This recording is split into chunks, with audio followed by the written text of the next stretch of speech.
Yep, at it again. You know, it all makes sense in the end. It all comes together, it all makes sense in the end. It might not make sense right now, but it all makes sense in the end because of retrospect. Being able to look back and see how the pieces of the puzzle fit, you know. So sometimes you're going through something, it doesn't make sense, or you're on top of the world, you know, two poles. We don't be too polarized, could be somewhere in the middle. And whatever it is, it just feels like another mundane day. It just feels like, you know, done this before, same shit, different day. You know, just, you want something exciting in that, but think of all that you have, you know? Think of all you have, count your blessings. Look for the good. And that's all there is to it, you know? It's a positive mental attitude. By cultivating that, we are sowing in joy, and then we are going to reap, you know, real good benefits of that. Because it's not all about what you have, you know? It's more about what you're doing, where you're going, how you're feeling, yeah? Because life can be stressful. There can be many challenges, but if it wasn't for the challenges, here they come. I hear them. Here he comes. Here he comes. You know, there can be challenges. Come here, buddy. How are you doing today? Where's the big one? Where's your brother? Yeah. Love and life. Good morning to you too. Yeah.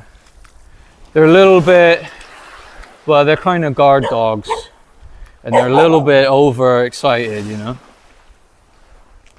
But yeah, life can be a challenge. If it wasn't for the challenges, then what would define you? If it was just a world of ice creams and puppy dog tails and all those nice things, then yeah, you wouldn't know. If you asked from your elbow, you know, you wouldn't know what was going on. And too much of a good thing, you know, a lot of people, they're looking for the retirement. They're looking to cash out and just do nothing.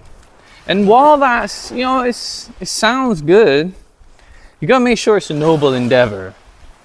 You know, like I get it, you want to serve and serve so that people can serve you, you know, it's going to balance out or whatever. I get it, but if you're just going to sit around all day and do nothing, your brain, your faculties are going to dim because you're not doing anything anymore. So is retirement kind of a scam? You know what I mean? Because there's a couple ways to look at it, isn't there? Like, you know, some people, they subscribe to this, you will own nothing and be happy, because you can't take any of it with you. Is it true? Is it a good idea? Well, if you own nothing and be happy, it sounds like you're kind of doing something wrong by the Lord, because if you got nothing, then how are you going to produce anything? Where's your workshop or your office? Where's your resources? You've got to be resourceful, right? So if you have nothing, then you're not resourceful. So no, that can't be true, right? No? So if you're going to have nothing, or you're going to be like a socialist, like a communist, like it's going to be part of a group. All right, well, what if someone don't pull their weight? Yeah, we've seen it, collective farming. I speak from experience. When you have a group project, I think we all know this one, then someone's not pulling their weight, there's a little slack. What are you going to do about that? How are you going to eradicate that from a communist system? Well, you're going to say you got to have a quota. Well, you have a quota and stuff, we just go capitalist then. So you're going to be paid for the outcome of your labor, right?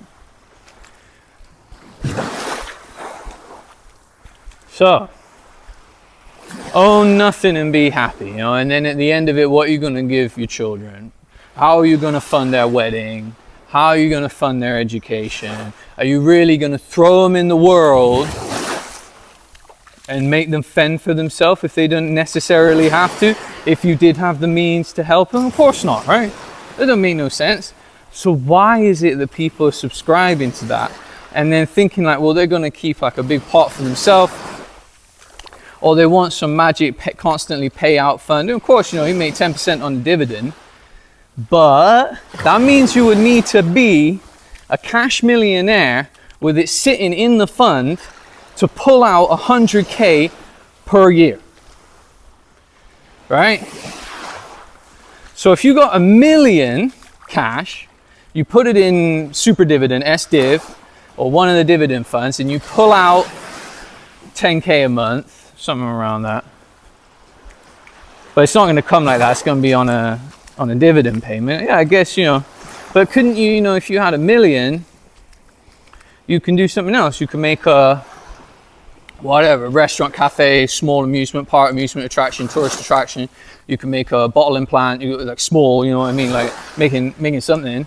You can make some kind of cosmetic line. You can make some kind of botanicals. There's millions of things you could do. There's so many things you could do. You could do a bakery. You could do a donut shop. You could do whatever. I don't say it's not possible. It doesn't cost that much to get started up. And you could use some of it as a float and then leverage on it.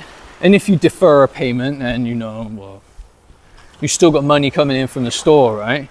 And then you got a store, and then you can give that.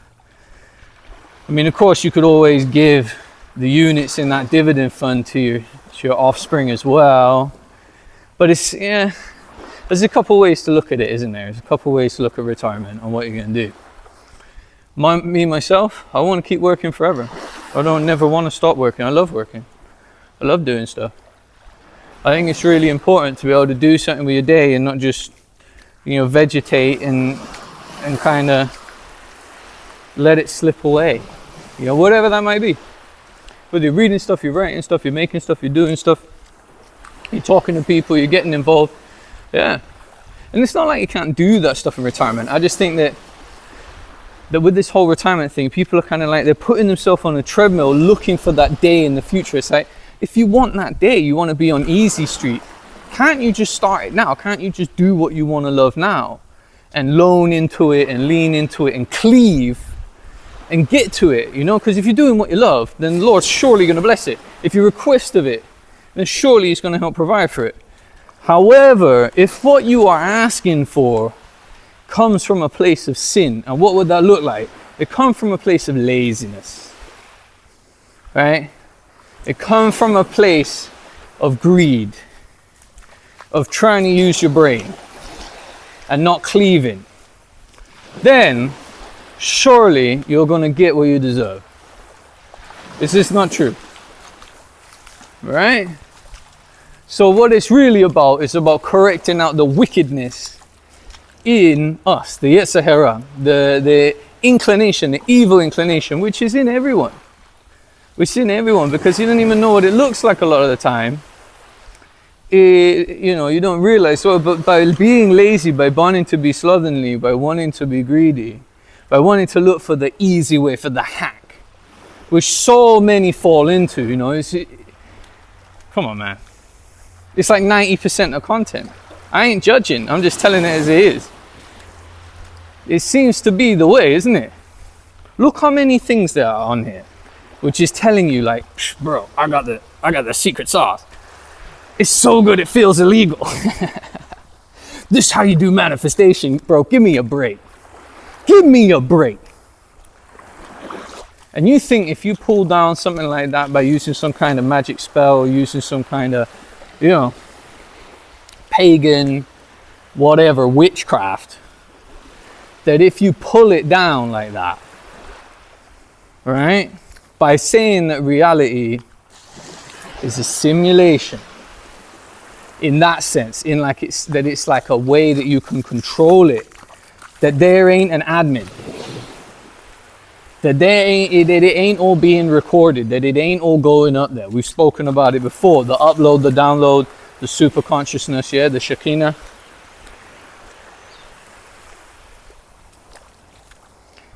That's asinine. Now that is ass backwards. So, where does it leave us from here? Well, it means you got the straight and narrow. You just got to keep on getting on. You got to keep on going on, haven't you? And there ain't really, there's no way around it. You just got to get to where you got to go, but you got to find where it is you're going. Otherwise, you're going to end up chasing something which might not be so good for your health. Even if you live a quote-unquote healthy lifestyle, you spend all your time predisposed with thinking good thoughts, what you think are good thoughts, what you think are, you know, good thoughts maybe for you, maybe they're not loving thoughts for the world. Maybe you're a complete hypocrite, you know. Right? Maybe it only applies to you, it doesn't apply for everyone else. Maybe you're not so generous. Not ready to put the hand in the pocket and help another. Not ready to help a poor person, very judgmental. Maybe. I don't know you. I'm just putting it out there, many of the caveats of the pitfalls that people fall into.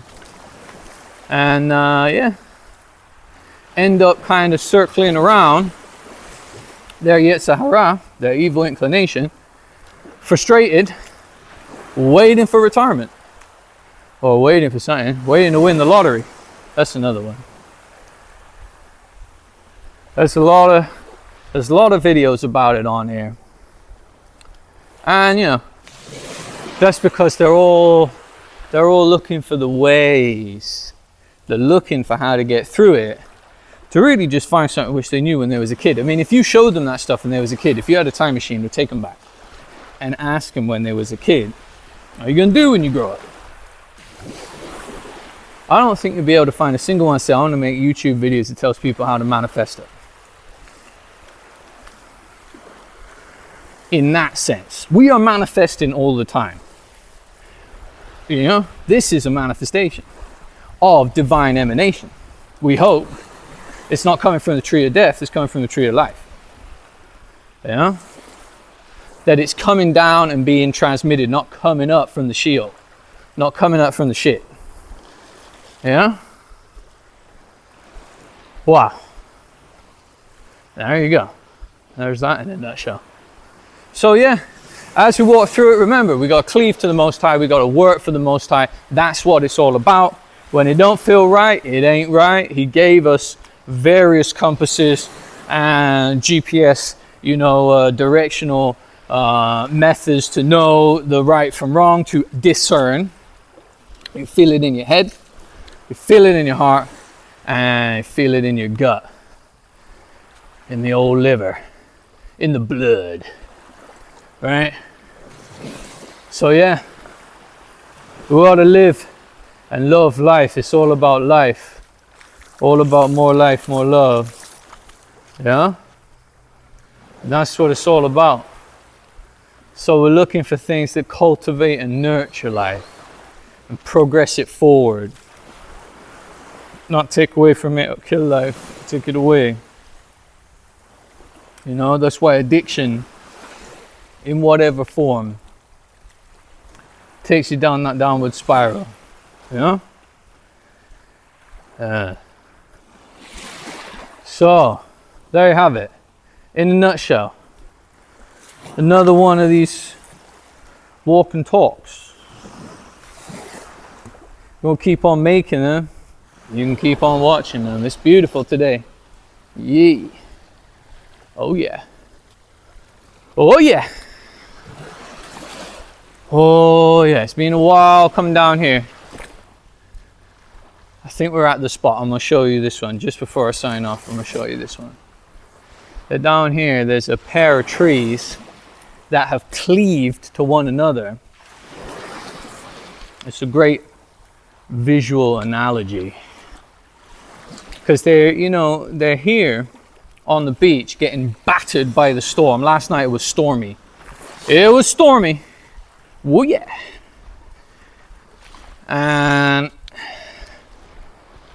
although everything else gets blown away, figuratively speaking, these two are just holding on for dear life next to each other. Look at that. Look at that. You see that? This got a horizontal route that goes right across on these two beautiful, lovely trees on the beach here. Yay. All right. So see you all next time. Hope you're having a lovely, blessed day. Give thanks for life. Thank you for watching. Bless up.